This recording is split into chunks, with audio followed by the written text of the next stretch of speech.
This video has been created by Summa E-rate Solutions to introduce a library, school, or a school district to some of the analyzers, optimizers, and predictive survey applications and tools available to help them upgrade their Wi-Fi infrastructure or monitor and optimize their wireless network's performance. These applications can provide information about the network's availability, signal strength, and connectivity issues. The coming E-rate funding year 2025, will begin July 1st, 2025, and will end June 30, 2026, and is the last year in the current 5-year Category 2 funding cycle. Any Category 2 remaining budget not used in funding year 2025 will be lost, as it cannot be carried forward to funding year 2026. Category 2 funding can be used to upgrade access points used in local area networks or a wireless local area network environment. Network installers use phone or laptop apps like an analyzer or wireless optimizer to assist them when installing a new or replacement wireless network. Mobile apps will only work with the existing Wi-Fi coverage to let you know where the dead spots are and the current throughput of access points in those areas. They can help determine what channels are best used throughout the facility. If you are looking for software, there are several that are available for phones, tablets, and laptops. We've listed a few that are free to use. iNet Tools. It's a suite of network diagnosed tools on an iPhone or iPad. Supported features include IPv4 and IPv6. Tools include ping, DNS lookup, traceroute, port scan, whois, server monitor, and LAN scan, plus a support server list for frequently used servers. Support recent tasks for recently executed tasks. With its simple interfaces, iNet Tools provides the easiest way to diagnose your network's problems on an iPhone or an iPad. Wi-Fi Man is available on an Android and can save a school or library network from sluggish surfing, endless buffering, and congested data channels. With this free-to-use app, you can detect available Wi-Fi networks and Bluetooth LE devices instantly. Wireshark works on most computing platforms, including Windows, Mac OS, Linux, and Unix. And it's a widely used open source network analyzer that can capture and display real-time details of network traffic. It is particularly useful for troubleshooting network issues, analyzing network protocols, and ensuring network security. So once you have installed Wireshark and opened the application, you will see a window similar to this. And here you can see the different networks connected to your machine. So for my part, you can see there is a lot of traffic on the Ethernet 2 because I'm sitting on a desktop computer and I'm not having any wireless network card attached to my PC. So this is going through my Ethernet cable. So if you are sitting on a laptop or you attach a wireless network card to your computer, you'll be able to see wireless traffic as well. And when you are having the right network card, you can actually set it into monitor mode. And once in monitor mode, you can start to capture network traffic using Wireshark on the network that you're on. But for now, we'll just learn about the basics of the Wireshark. So we will be selecting the network that I have traffic on, the Ethernet 2. So click here. And as you see, it automatically got into capturing mode.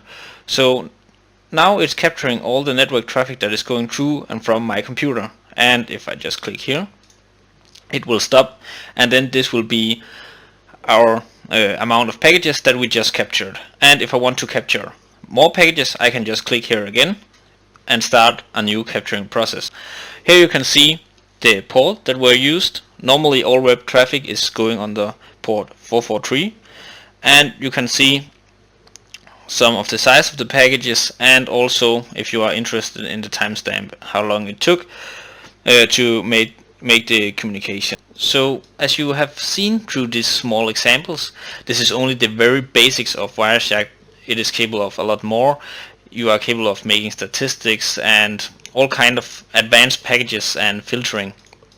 But I recommend that if you are interested in Wireshark in general, that you navigate to the site and see the user guide to learn more about the more advanced stuff that you can do. Fing, available on Android and iOS. Fing is another versatile app that offers Wi-Fi analysis along with network security insights, device discovery, and even internet speed testing. It provides a basic overview of Wi-Fi networks, including signal strength and channel information.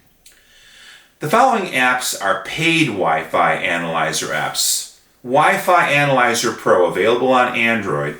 This paid version of the popular Wi-Fi Analyzer app offers additional features like channel history, custom graphs, and ad removal.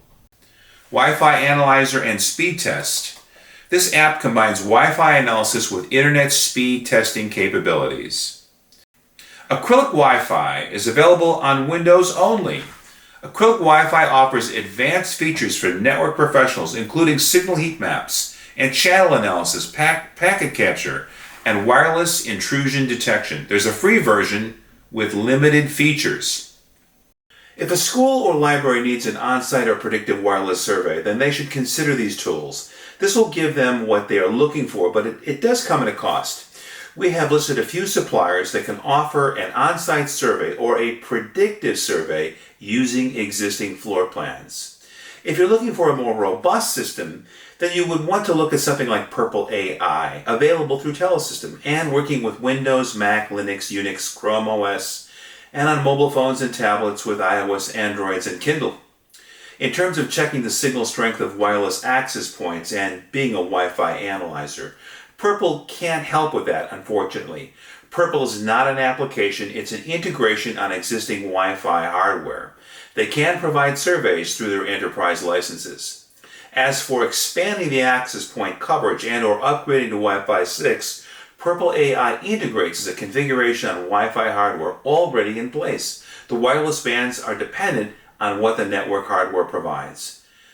To get an idea of what Wi-Fi 6 will look like, you can use a few software options available. You'll still need to get a full floor plan from the school or library to make sure it can give you an estimate that is about 80% or higher in accuracy. The Ekahau Pro software works with Windows or Mac OS and is a Wi-Fi planning and AI design for the most reliable, best performing wireless networks. AirCheck G2, which is a hardware professional grade Wi-Fi analyzer, offering comprehensive features for network troubleshooting and optimization. The Sidekick 2 is accuracy defined, giving you the power to reliably diagnose network issues faster, more accurately, and on the go. At 50 sweeps per second, the Spectrum Analyzer in the Sidekick 2 shows you the invisible Wi-Fi spectrum in brilliant high definition with the fastest refresh rate, so you'll never miss a microsecond of interference. Validate your designs to ensure you always have the right number of APs in the right locations. Analyze both Wi-Fi and non-Wi-Fi interferences, conduct health check surveys, and collaborate with your team through the cloud, all with Ekahau. There are alternatives to Ekahau that will give you a similar result if the database is similar. NetSpot works on Mac. NetSpot is a software-only solution used for predictive heat maps and not used for on-site surveys. NetSpot is a powerful tool that provides detailed Wi-Fi signal heat spots, channel analysis, and troubleshooting features. There's a free version with limited features. Welcome to NetSpot, your key to successful Wi-Fi optimization. Let's dive into NetSpot's 3 major feature sets. The first one is the Inspector. It allows you to perform a detailed analysis of the surrounding Wi-Fi networks. You can discover the Wi-Fi networks around you and use their information to easily identify the least loaded channel. Determine the Wi-Fi signal level. NetSpot will conveniently lay out the network's names and information, like SSID, BSSID, signal strength, frequency bands, and more. You will appreciate the interface responsiveness with an easy switch between the table and chart views, data filters by a variety of parameters, as well as the export of gathered data to CSV format. The second feature is Wi-Fi Site Survey. When working on a Wi-Fi network that will provide optimal coverage, you'll need solid research and understanding of the radio frequency behavior at the spot. Upload the floor plan and start scanning. Click on the map where it corresponds to your actual location. The more measurements you take, the more accurate the results will be. Once you're done, click on the Heat Maps button. After completing the scan, you can get over 20 types of detailed heat maps showcasing the Wi-Fi signal strength throughout the area. This will allow you to easily pinpoint weak signal zones, interference spots, as well as the areas with optimal connection. And finally, let's have a look at Wi-Fi planning, which, you guessed it, allows you to plan your future Wi-Fi network with utmost precision. Here you get to create a layout of your surveyed site, complemented with the structural components like walls, doors, windows, and their materials. After all building elements have been placed and their properties set, click Continue. Place the routers around the surveyed space. Add your router where you think fit, and select a router brand and model from a pop-up menu. Specify router's desired settings. After you are done arranging the routers, click on the Heat Maps button. This allows generating visually comprehensive Wi-Fi heat maps of future Wi-Fi coverage, considering all potential signal obstructions. NetSpot offers a unique opportunity to visually explore a variety of setup options with numerous parameters in consideration, giving you a preliminary idea of your future wireless network. NetSpot, a comprehensive solution for your Wi-Fi network. Try it out today. The NetAlley Air Magnet Survey Pro works with Mac and is a wireless site survey software solution and is designed to enable and identify and validate Wi-Fi problems which reduce costly escalations. NetAlley is a company that offers a variety of network troubleshooting tools and wireless site survey software solutions. The Wi-Fi sucks. Fix it. Fast. With AirMapper Site Survey on AirCheck G3 or Etherscope NXG. AirMapper Site Survey allows you to verify, troubleshoot, and document Wi-Fi 6 networks quickly and easily. AirMapper Site Survey for Wi-Fi that works. Check us out at netally.com/airmapper. Hamina Onsite works on iPhone, iPad, and Apple Silicon MacBooks. Hamina is a developer of wireless network planner platforms designed to enable schools and libraries to build efficient wireless networks including Wi-Fi 6E, 4G, 5G, BLE, Zigbee, CBRS, and more, and also offers tools for automation of the design of switching, cabling, IDFs, MDFs, enabling design engineers to design networks with optimal coverage and overlap, minimal interference, maximum capacity, and seamless roaming. Here's our note-taking tool. Plots the wireless readings of the map, and it also lets you plot custom notes and photos and things like that. It's essentially, let's face it, it is a notepad or note-taking tool. It's just a little bit more advanced, a little bit lighter than before, a little bit easier to use than before. But yeah, it's still the same stuff. So our solution, in short, is the Onsite app by Hamina, and then its connection to the Hamina cloud, and being able to see that also on the Hamina planner. And then our hardware partner Asium has created this amazing device, Nomad, which is essentially a high performance Wi-Fi measurement device, 2.4, 5 gigahertz, 6 gigahertz, all the standards, including Wi-Fi 6E, Wi-Fi 7, completely supported. So let's talk about theory of the of site surveys. In a sense, here's what the Wi-Fi measurement looks like. Like you have a floor plan, then you actually take notes and you walk around, and somehow your route gets documented on the floor plan, and then the end result is usually something like this, right? So it's often represented in heat maps. There's other ways to visualize it too, but this is the executive level overview is usually some kind of a way to get that heat map. So how do we get there? How do we get to the heat map? So first of all, there's different survey types that we will cover today. These are very infrequently actually covered in a lot of detail. So we should look at each of the survey types a little bit, at least the first three for now. So we look at the manual location entry, or that's just a term I made up, but essentially the types of surveys where you manually need to continuously, more or less continuously plot your location. And then there's some automated location entry methods as well. And those I actually posted a few months ago on LinkedIn about Apple's room plan, Apple has a framework called room plan. So you can find a video about that on my LinkedIn as well. But yeah, I think there's some of the surveying will be automated moving forward. The technology is not quite mature enough to have it like very reliable, but it's getting there. So today we'll focus on the manual kind of clicking on the map and how, how do we click on the map? How is the survey data collected? How is the survey data planted on the route? Okay. So let's talk about point survey first, and there's different terminologies for that. We call it the point survey. So you click on a map, you wait for a couple of seconds, and then the data is collected for that point. Then you move to the next point, you wait again for a couple of seconds, data collected and stuff like that, and you repeat that as many times until you kind of have painted the map green, so to speak, until you have collected enough measurements from the area. So this is kind of if I was a beginner, this would be my choice of method. It's very relaxing. It's very easy to use. You can take all the time you want to find your place on the map and then click and wait for a bit. And there you go. However, so it's super easy and it's almost like hard to fail. And it's great for, even if you're using other methods at other places, it's still great for like, spaces that are cramped, or if you're required to take a spot from a hotel room right at the desk, for example, where people work or stuff like that.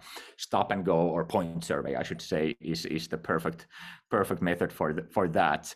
However, it can be a little slow, and data is only collected where you click. So only when you click is data collected, not between the clicks. Okay, so there's no kind of between the clicks that we would interpolate the data somehow. There's none of that.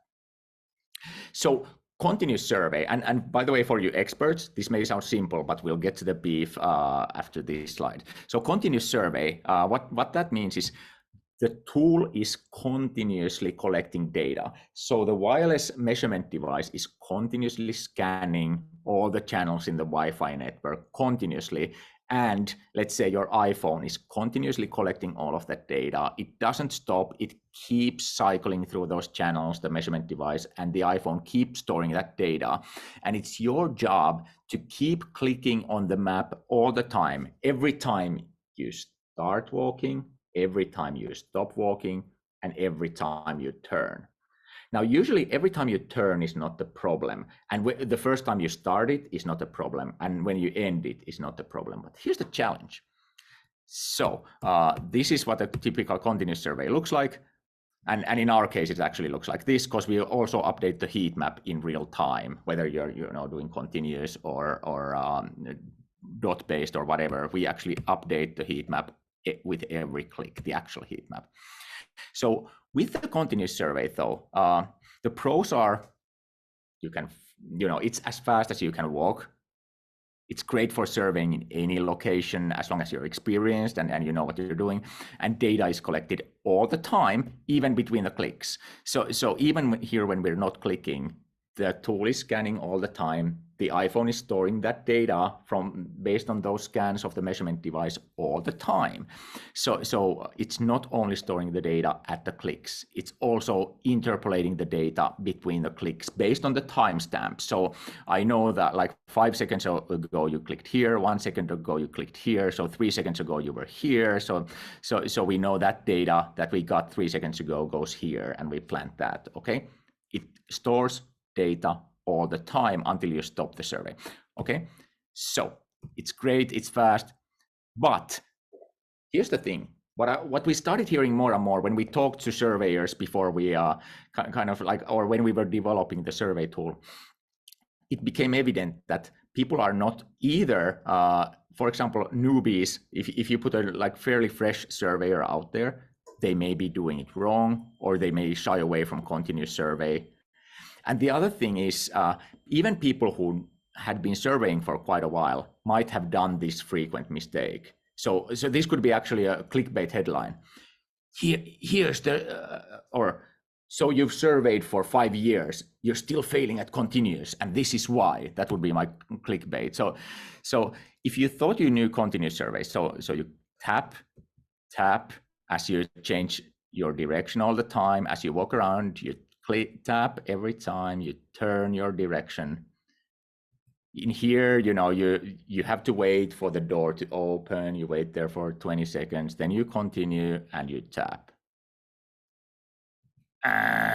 Now we actually failed the continuous survey.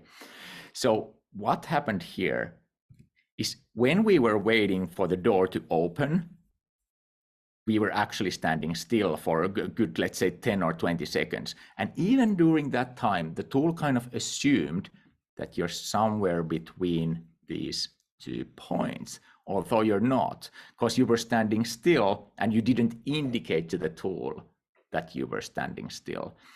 So continuous survey assumes if you click in 2 different locations, it assumes that you were between those locations very, very evenly throughout your walk. It always assumes straight line. Okay, it always assumes a straight line and a constant speed. So that's the thing. What should have happened is the user should have clicked twice here, once when arriving to that location and once when leaving, because he took a break there. Otherwise, that data will not be correctly associated. So let's do it the right way. Tap, change direction, tap, change direction, tap, walk on a line, change direction, tap, tap. Now we stop and wait here, wait for the door to open. Okay, there we go, we can continue. Another tap to indicate like, I actually spent those 20 seconds here. So when I arrived to that location, I tapped. After waiting, I tapped again, and there we go. Like, I wish I got $1 every time I see, this not being the case. And I totally understand. You're under stress, you're surveying, you're talking to people, stuff like that. This happens to me all the time. Just saying, this is like the number one thing that gets even the more experienced continuous surveyor. So tap 2 times. Once when you arrive, if you spend more time than a second or 2 there, tap again when you leave that location. Okay. So this is why we brought the line survey. All right. So we thought like, okay, point survey, super easy, but a little bit slow and no interpolating between the clicks. Continuous survey can be a little bit tough for the for the noob surveyors. So we wanted to bring line survey where you click when you start, click when you arrive to a location, and then you take a break, and then you click again and do another line. So between the lines, read between the lines. Between the lines, you can actually take a break. You can, it's more stress-free. It kind of combines the continuous data collection with the stress-freeness of the point-based survey. All right.